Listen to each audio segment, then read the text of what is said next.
먼 길 오느라 고생 많으셨습니다.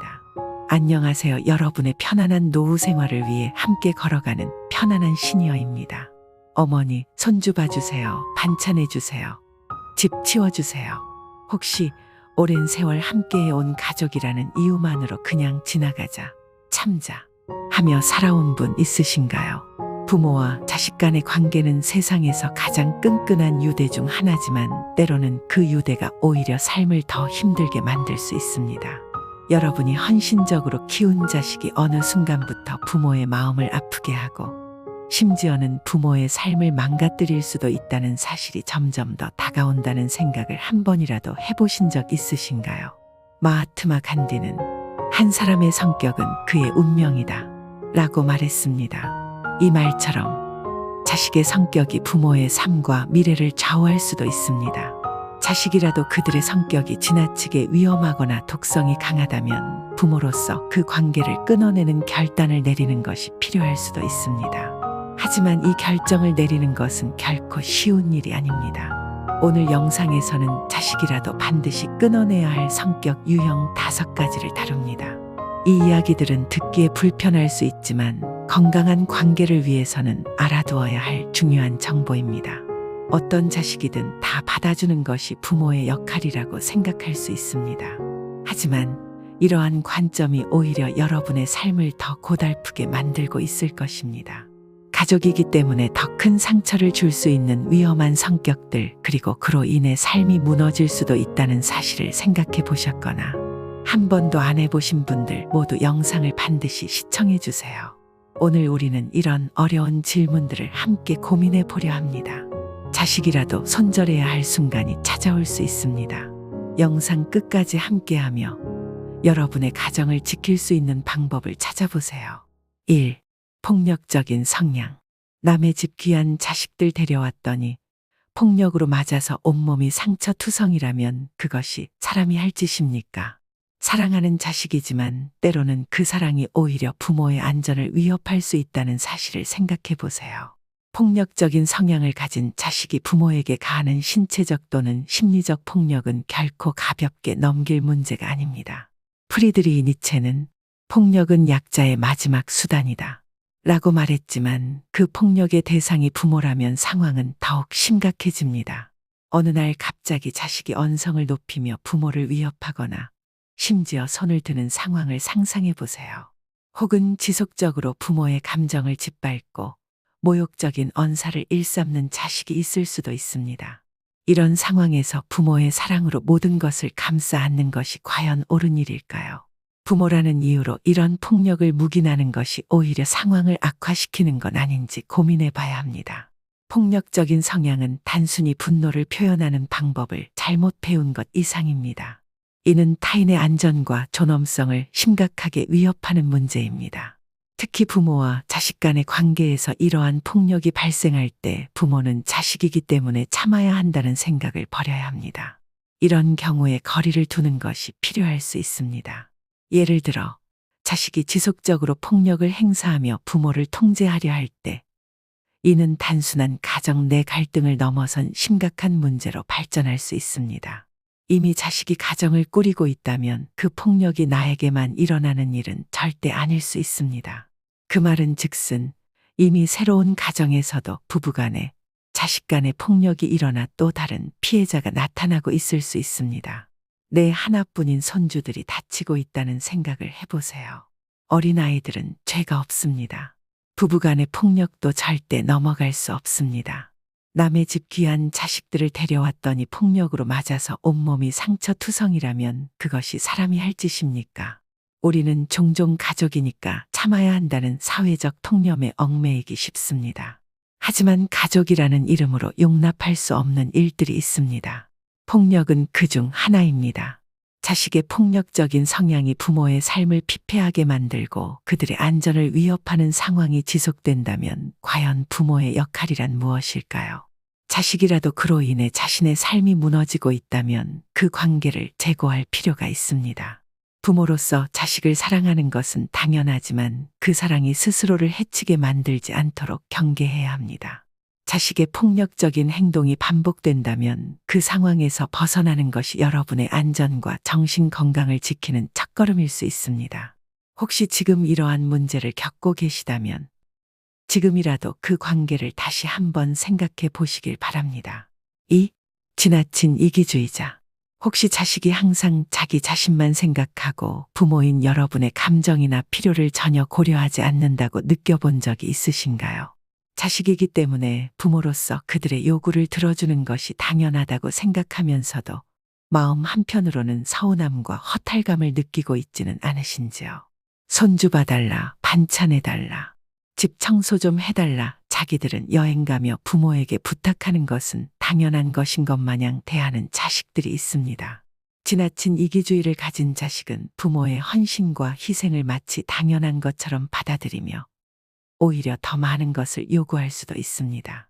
이러한 상황은 시간이 지날수록 부모의 마음을 더욱 피폐하게 만들 수 있습니다. 엘렌 켈러는 자신만 생각하는 사람은 결코 진정한 행복을 찾을 수 없다 라고 말했습니다. 그런데도 자식이 자신만을 위해 행동하며 부모의 희생을 당연하게 여긴다면 그 관계는 점차 불균형해지고 부모는 점점 더 지쳐가게 됩니다. 부모는 자식에게 무조건적인 사랑을 주는 것이 당연하다고 생각할 수 있지만 그 사랑이 일방적이고 희생만을 요구받게 된다면 과연 그 관계가 건강한 것일까요?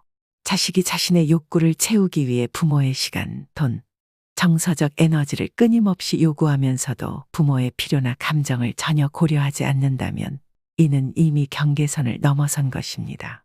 예를 들어 자식이 자신의 편의를 위해 부모를 당연히 부려먹거나 자신의 이익을 위해 부모를 이용하는 상황이 계속된다면 이는 부모에게 큰 상처를 주게 됩니다. 이기적인 자식은 부모를 마치 자신의 소유물처럼 여겨 그들의 희생을 당연시합니다. 이러한 자식과의 관계를 유지하는 것이 과연 부모에게 좋은 것인지 다시 한번 생각해 볼 필요가 있습니다. 부모로서 자식을 사랑하는 것은 당연하지만 그 사랑이 일방적이고 자기 희생만을 강요하는 관계라면 부모는 스스로를 돌보지 못하게 될 위험이 큽니다.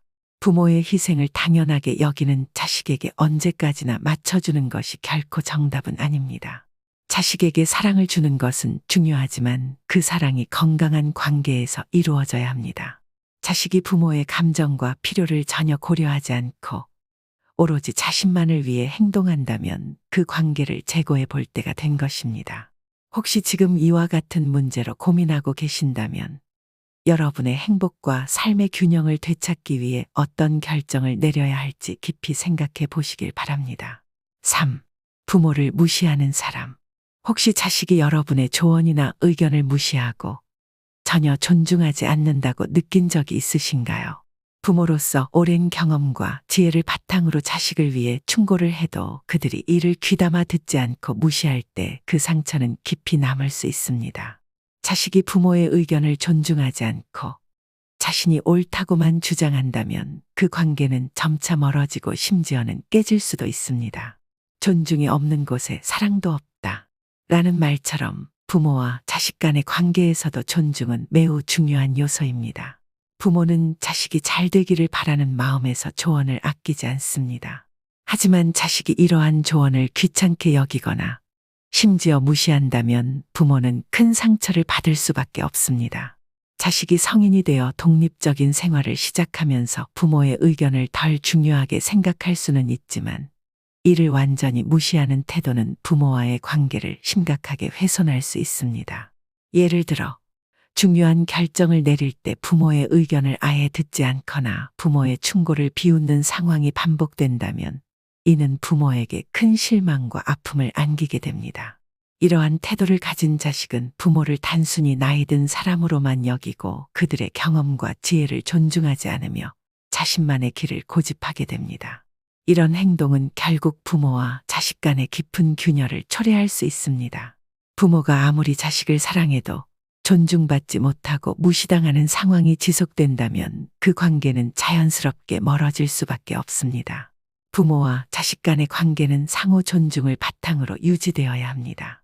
자식이 부모의 의견을 존중하지 않고 무시하는 태도를 보일 때 부모는 그 관계를 어떻게 유지해야 할지 고민할 수밖에 없습니다.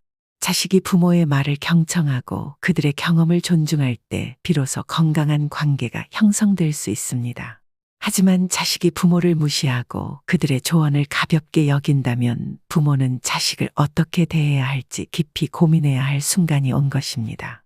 혹시 지금 자식이 여러분의 의견을 무시하고 존중하지 않는 태도를 보이고 있다면 그 관계를 다시 한번 점검해 보시길 바랍니다. 부모로서 자식의 의견을 존중하는 것만큼이나 자식에게서도 같은 존중을 받을 권리가 있습니다. 여러분의 경험과 지혜는 자식에게 큰 도움이 될 수 있으며 그들이 이를 인정하고 존중할 때 비로소 부모와 자식 간의 건강한 관계가 유지될 수 있습니다. 4. 의존적 착취자. 어머니, 집 사게 1억만 보태주세요. 다른 부모님들은 다 노후 대비 해놔서 걱정 없는데 왜 어머니는 도움도 안 주면서 집만 대세요? 부모로서 자식을 돕고 지원하는 것은 자연스러운 일입니다. 하지만 그 지원이 당연한 것처럼 받아들여지고 자식이 자신만의 삶을 개척하려는 노력을 전혀 하지 않는다면 이는 큰 문제가 될 수 있습니다. 이런 상황은 부모의 희생을 당연시하는 자식의 행동으로 이어지며 결국 부모의 삶을 피폐하게 만들 수 있습니다. 위와 같은 말을 한 자식은 말도 안 되는 상황입니다. 그 정도 나이 먹었으면 혼자서 삶을 꾸려야 하며 우리의 경제력에만 의존하며 정서 및 금전적으로 착취하는 것이나 다름없습니다. 작가 조지 버나드 쇼는 부모가 자식을 위해 할 수 있는 최고의 선물은 자립심을 길러주는 것이다 라고 말했습니다. 하지만 자립할 능력이 있음에도 불구하고 자식이 부모에게 지나치게 의존하며 자신의 책임을 회피하는 상황이라면 부모로서 그 관계를 재고해야 할 필요가 있습니다. 자식이 경제적 지원을 끊임없이 요구하면서도 자신의 삶을 개선하기 위한 노력은 전혀 하지 않는다면 이는 부모에게 큰 부담이 됩니다. 예를 들어 자식이 성인이 되었음에도 불구하고 스스로의 생계를 책임지지 않고 부모에게 계속해서 경제적 지원을 요구하는 경우를 상상해 보세요. 이들은 부모가 힘들어하는 것을 알면서도 마치 그것이 당연한 것처럼 여기고 자신의 생활을 개선하려는 노력조차 하지 않을 수 있습니다. 이런 행동은 부모에게 심리적, 정서적으로도 큰 부담을 줄 뿐만 아니라 경제적인 압박감까지 더하게 됩니다. 의존적 착취자는 부모를 자신의 생계와 정서적 안정을 위한 도구로 삼으며 그 관계를 통해 끊임없이 이익을 얻으려 합니다. 이로 인해 부모는 점점 더 지치고 자신의 삶을 포기하게 되는 경우가 많습니다. 자식을 돕는 것이 부모의 역할이라고 생각할 수 있지만 그 도움은 자식이 자립할 수 있도록 하는 것이어야 합니다. 그렇지 않고 자식이 그저 부모에게 의존하며 살아간다면 그 관계는 건강할 수 없습니다. 부모로서 자식을 사랑하는 것은 당연하지만 그 사랑이 일방적이고 끊임없이 착취당하는 관계라면 부모는 스스로를 보호해야 합니다. 자식이 부모에게 의존하면서도 전혀 노력하지 않는다면 그 관계를 다시 한번 생각해 볼 필요가 있습니다. 자립하지 못하고 부모에게만 의존하는 자식은 결국 부모의 삶을 고달프게 만들 뿐입니다. 혹시 지금 자식이 여러분에게 지나치게 의존하면서 스스로는 아무런 노력을 기울이지 않는 상황이라면 그 관계를 재정립할 필요가 있습니다. 부모로서 자식에게 필요한 도움을 주는 것은 중요하지만 그 도움의 한계는 분명히 정해야 합니다. 여러분의 삶과 자립을 지키는 것이 최우선임을 잊지 마시길 바랍니다. 5. 도박 중독자. 혹시 자식이 도박에 빠져 가정의 평화를 위협하고 있지는 않으신가요? 자식의 문제이지만 부모로서 그 고통을 함께 짊어지고 있는 상황에 대해 고민해 보신 적이 있나요? 도박 중독은 단순한 취미가 아닌 가정을 파탄으로 몰고 갈 수 있는 심각한 문제입니다. 도박은 지갑이 아니라 영혼까지 파괴한다 라는 말처럼 도박은 단순히 돈의 문제가 아닌 가정의 모든 것을 무너뜨릴 수 있는 강력한 중독입니다. 어느 날 자식이 재산을 모두 잃고 부모에게 빚을 갚아달라고 눈물을 흘리며 애원하는 상황을 떠올려 보세요. 처음에는 도울 수 있을지 모릅니다. 그러나 같은 상황이 반복될 때 부모로서 어떻게 대처해야 할지 고민이 깊어지지 않나요? 도박에 빠진 자식은 자신만의 문제로 끝나지 않고 부모에게까지 경제적 부담을 안기고 심지어 가정의 재산을 탕진하게 만드는 경우가 많습니다. 부모의 노후 자금마저 탕진되는 상황이 발생할 수도 있습니다. 도박 중독은 단순히 돈을 잃는 것 이상의 문제를 야기합니다. 도박에 빠진 자식은 현실 감각을 잃고 자신의 삶과 가족의 삶을 모두 망가뜨릴 수 있습니다. 그들은 돈을 잃는 것에 대한 죄책감보다는 돈을 더 얻어야 한다는 집착에 사로잡히게 됩니다. 이로 인해 부모와의 신뢰가 깨지고 가정의 평화가 사라지며 가족 간의 갈등이 깊어지게 됩니다. 많은 부모가 자식이니까 도와줘야 한다는 생각으로 무작정 지원하지만 그 결과는 더 큰 문제로 이어질 수 있습니다. 자식의 도박 중독이 부모의 삶까지 위협하고 있다면 그 관계를 다시 생각해 봐야 할 때가 온 것입니다. 도박 중독은 스스로 극복하기 어려운 문제이며 가족의 도움이 필요하지만 그 도움은 경제적인 지원이 아니라 전문가의 도움을 받을 수 있도록 이끄는 것이 더 중요합니다. 부모로서 자식을 돕고 싶겠지만 그 사랑이 오히려 자식의 도박 중독을 악화시키는 원인이 될 수 있다는 점을 잊지 마세요. 자식의 도박 중독이 가정을 파탄으로 몰고 가는 상황에서는 부모로서도 단호한 결단이 필요할 수 있습니다. 혹시 지금 자식의 도박 문제로 고민하고 계신다면 여러분의 삶과 가정을 지키기 위해 어떤 결정을 내려야 할지 다시 한번 깊이 생각해 보시길 바랍니다. 가족이라도 모든 것을 참아야 하는 것은 아닙니다. 건강한 관계를 위해 때로는 단호한 결단이 필요합니다. 여러분의 행복을 지키는 것이 가장 중요합니다. 편안한 시니어는 항상 여러분의 든든한 노후 생활을 위해 영상을 만듭니다. 구독은 큰 도움이 됩니다. 다음 영상도 지혜로운 주제로 찾아뵙겠습니다. 감사합니다.